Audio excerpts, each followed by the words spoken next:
Hi అండి, నమస్తే. కవిత వంటగదిలోకి అందరికీ స్వాగతం. ఈరోజు మన స్పెషల్ రెసిపీ వచ్చేసి మంచి స్నాక్ ఐటమ్ అండి. బాకర్వాడి ఎలా ప్రిపేర్ చేయాలో చూద్దాం. ఇది ఈవినింగ్ టైం స్నాక్స్లో కానీ పిల్లలకు స్నాక్స్ బాక్స్లో కూడా చాలా బాగుంటుంది. దీనికోసం మనం ముందుగా చింతపండు చట్నీ ఒకటి తయారు చేయాలండి. దానికోసం ఒక చిన్న నిమ్మకాయ అంత చింతపండుని కడిగేసుకొని 10 నిమిషాల ముందు నానబెట్టేసుకొని పెట్టుకోండి. ఒక మిక్సింగ్ బౌల్లోకి ఒక కప్పు మైదా పిండిని తీసుకోండి. అలాగే ఒక హాఫ్ స్పూన్ వరకు సాల్ట్ వేసుకోండి. ఒక పావు స్పూన్ వాము, అలాగే ఒక 2 టేబుల్ స్పూన్ల వరకు శనగపిండిని వేసుకోండి. ఇప్పుడు పిండిలన్నీ కలిసేటట్టు ఒకసారి బాగా కలిపేసుకోండి. దీంట్లోకి ఒక 3 నుంచి 4 టేబుల్ స్పూన్ల వరకు ఆయిల్ వేసుకోండి. ఆయిల్ వేసుకొని ఆయిల్లో పిండికంతా పట్టేటట్టు బాగా కలిపేసుకోండి. ఇలా మనం చేత్తో పట్టుకుంటే ఈ విధంగా ముద్దలాగా ఫామ్ అవ్వాలి. ఇప్పుడు దీంట్లోకి కొద్దిగా వాటర్ని యాడ్ చేసుకుంటూ పిండిని తడిపేసుకోండి. పిండి మరీ గట్టిగా కాకుండా మరీ పల్చగా కాకుండా కలిపి పెట్టుకోండి. ఇలా బాగా ఒక 2-3 నిమిషాల వరకు బాగా కలుపుకొని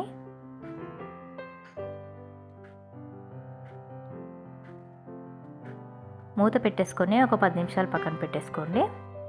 ఇప్పుడు మనం మసాలా ప్రిపేర్ చేద్దామండి. దానికోసం స్టవ్ పైన ఒక ప్యాన్ పెట్టుకొని 1 టీ స్పూన్ వరకు జీలకర్ర, అలాగే 1 టేబుల్ స్పూన్ వరకు ధనియాలు వేసుకోండి. అలాగే 1 టేబుల్ స్పూన్ నువ్వులు వేసుకోండి. 1 టేబుల్ స్పూన్ వరకు సోంపు వేసుకోండి. అలాగే ఒక 2 టేబుల్ స్పూన్ల వరకు ఎండు కొబ్బరి కూడా వేసుకొని లైట్గా వేయించేసుకోండి. ఒక 2-3 నిమిషాలు ఫ్రై చేశాక స్టవ్ ఆఫ్ చేసేసుకొని చల్లార్చుకొని ఒక మిక్సీ జార్లోకి వేసేసుకోండి. ఇప్పుడు దాంట్లోనే ఒక హాఫ్ స్పూన్ వరకు సాల్ట్, అలాగే ఒక హాఫ్ స్పూన్ కారం, హాఫ్ స్పూన్ వరకు గరం మసాలా, ఒక పావు స్పూన్ పసుపు వేసుకొని మెత్తగా గ్రైండ్ చేసేసుకోండి. ఇలా గ్రైండ్ చేసేసుకొని పక్కన పెట్టేసుకోండి. ఇప్పుడు మనం చింతపండు చట్నీ అనేది ప్రిపేర్ చేద్దామండి. దీనికోసం మనం ఇందాక నానబెట్టుకున్న చింతపండులోంచి గుజ్జు మొత్తం తీసేసుకోండి. ఇది స్టవ్ పైన ఒక ప్యాన్ పెట్టుకొని దాంట్లో వేసేసుకోండి.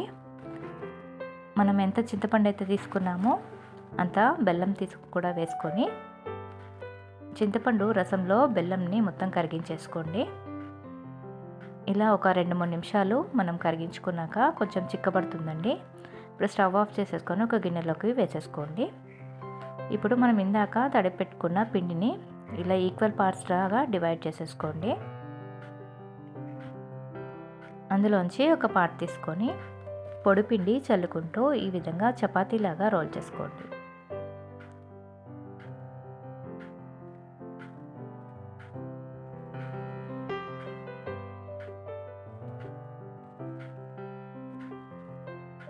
ఇలా మరీ సన్నగా కాకుండా మరీ దొడ్డుగా కాకుండా వీడియోలో చూపించిన విధంగా రోల్ చేసేసుకోండి. ఇప్పుడు దీనిపైనకి మనం ఇందాక తయారు చేసుకున్న చింతపండు చట్నీని ఇలా మొత్తం అప్లై చేసేసుకోండి. ఇప్పుడు దీనిపైన మనం రెడీ చేసుకున్న మసాలా మొత్తం ఈ విధంగా స్ప్రెడ్ చేసేసుకోండి. ఇలా మొత్తం స్ప్రెడ్ చేసేసుకొని ఒక్కసారి చపాతీ కర్రతో ఈ విధంగా రోల్ చేసుకోండి. అలాగే అంచులకు మొత్తం వాటర్తో ఈ విధంగా అప్లై చేసేసుకోండి.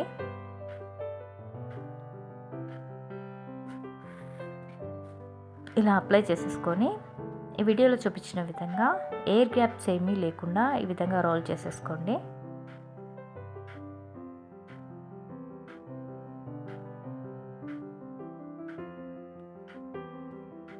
ఇలా మొత్తం రోల్ చేసేసుకొని ఎడ్జెస్ మొత్తం స్టిక్ అయ్యేటట్టు ఒకసారి ఇలా రోల్ చేసేసుకొని 1/2 ఇంచ్ మందంలో నైఫ్తో ఈ విధంగా కట్ చేసుకోండి.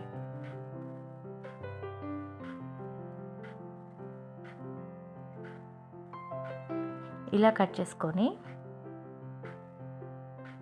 ఇలా ఒక్కొక్క దాన్ని కొద్దిగా ఈ విధంగా ప్రెస్ చేయండి. ఇలా అన్నిటినీ రెడీ చేసుకొని పక్కన పెట్టేసుకోండి. ఇప్పుడు స్టవ్ పైన డీప్ ఫ్రైకి ఆయిల్ హీట్ చేసుకోండి.